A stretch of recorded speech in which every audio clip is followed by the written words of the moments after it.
Oh, pag narinig nyo ang Japanese food, anong unang pumapasok sa isip nyo? Sigurado, sushi o ramen, di ba? Akala natin master na natin yan. Pero, paano kung sabihin ko sa inyo na baka may di pa pala tayo alam?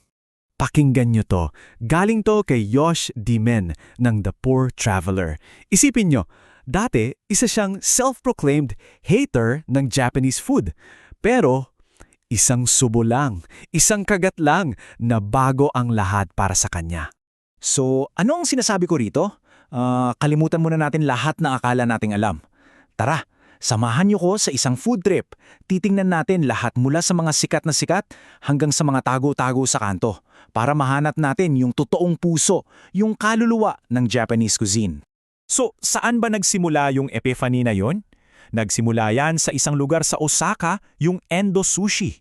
Isipin nyo, mahigit 100 taon na yung restaurant na yon. At doon, sa isang kainan lang, boom! Biglang nagbago ang lahat para kay Yosh. Okay, so nabago ang pananaw niya sa sushi. Pero, teka muna, paano naman yung mga pagkaing parang gamay na natin, di ba? Tulad ng ramen. Sigurado ba tayong alam na natin ang lahat tungkol dito? Kasi, pag sinabing ramen, hindi lang yan iisang klase. May 4 na main types. Meron kang shoyu na base na toyo, yan yung classic. Merong shio na salt-based, mas malinis ang lasa. Tapos miso, yung rich at creamy. At syempre, ang paborito ng marami, yung tungkotsu na gawa sa pinakuluang buto ng baboy. So kita nyo, bawat mangkok, iba ang kwento. At alam nyo ba yung sikreto kung bakit sila magkakaiba? Isang salita, tare. Yan yung parang flavor bomb, yung pinaka-concentrated na liquid na nagde-define sa lasa ng sabaw. So sa susunod na kumain kayo ng ramen, pag humigop kayo, isipin nyo, eto yung gawa ng tare. Okay, so tapos na tayo sa mga sikat na restaurant dishes. Ngayon naman, lumabas tayo sa kalsada. Let's dive into the world of Japanese street food. Dito mo talaga matitikman yung authentic, everyday flavor ng Japan. Ano bang mga dapat abangan? Unahin natin takoyaki, yung mga bolang may octopus sa loob. Tapos okonomiyaki, yung parang savory pancake nila na pwedeng lagyan ng kahit ano.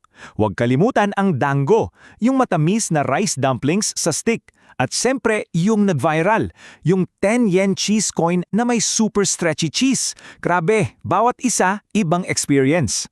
Pero kung medyo daredevil ka, may something para sa'yo. Alam nyo ba yung fugu o pufferfish? Yung lason niyan, 1,200 times na mas matindi kaysa cyanide. Isang isda lang, pwedeng makapatay ng 30 tao. Nakakaloka, di ba? Pero chill lang kayo, mga lisensyadong chef lang ang pwedeng maghanda niyan. Pero heto, isang super important tip. Based kay Ticker Eats the World, may isang unspoken rule sa Japan. Bawal kumain habang naglalakad. Para sa kanila, pag kumakain, dapat nandun yung focus at respeto mo sa pagkain. So anong ginagawa nila? Tumitigil sila sa tabi, umuupo kung may upuan, at doon kinakain yung binili nila. It's all about respect. Okay, we've talked about savory at medyo dangerous na pagkain. Pero hindi lang dyan nagtatapos ang food trip natin. Palawakin pa natin.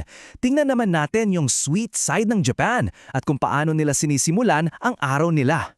Kasi yung sweets nila may dalawang mundo eh. Sa isang side, andyan yung mga tradisyonal, yung tinatawag na wagashi. Isipin nyo, mochi, yokan, mga simple, pino at elegante. Tapos, sa kabilang side, yung mga bago at modern.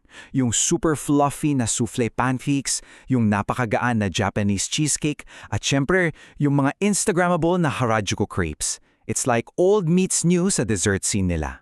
Pero bago pa man tayo dumating sa dessert, may isang bagay na fundamental. Bawat araw sa Japan, nagsisimula sa isang almusal na may simple pero napakagandang pilosopiya. Ang tawag dito ay Ichiju Sansai. Ang ibig sabihin niyan, isang sabaw, 3 putahe. Yan ang parang blueprint nila para sa isang kumpletong meal. Hindi lang basta pagkain, kailangan balanse. Balanse sa lasa, balanse sa kulay, at syempre, balanse sa nutrisyon. Ang ganda ng concept, di ba? So, anong itsura ng isang Ichiju Sansai breakfast? Well, meron kang main staple, kanin. Tapos yung isang sabaw, yan yung miso soup. At para sa 3 putahe, usually merong inihaw na isda para sa protein. Tapos mga maliliit na side dish tulad ng pickles o gulay. Imagine starting your day with that, kumpleto na agad. So, sa huling bahagi na tayo, pag-usapan natin yung why. Bakit ganito ang pagkain nila? Ano yung mas malalim na kahulugan sa likod ng bawat lasa? Ito, pro tip para sa mga vegetarian na nanonood. May konsepto sa Japan na Shojin Ryori. Isa itong klase ng vegetarian cuisine na galing pa sa mga Zen Buddhists. As in, walang kahit anong karne o isda. Pati yung mga matatapang na amoy tulad ng bawang at sibuyas, iniiwasan din. So kung vegetarian ka, ito yung hahanapin mo.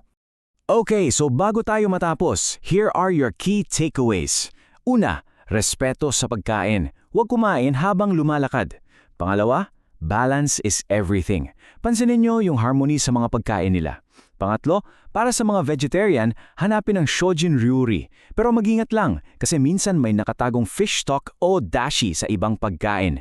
At ang pinaka-importante, go beyond what you know.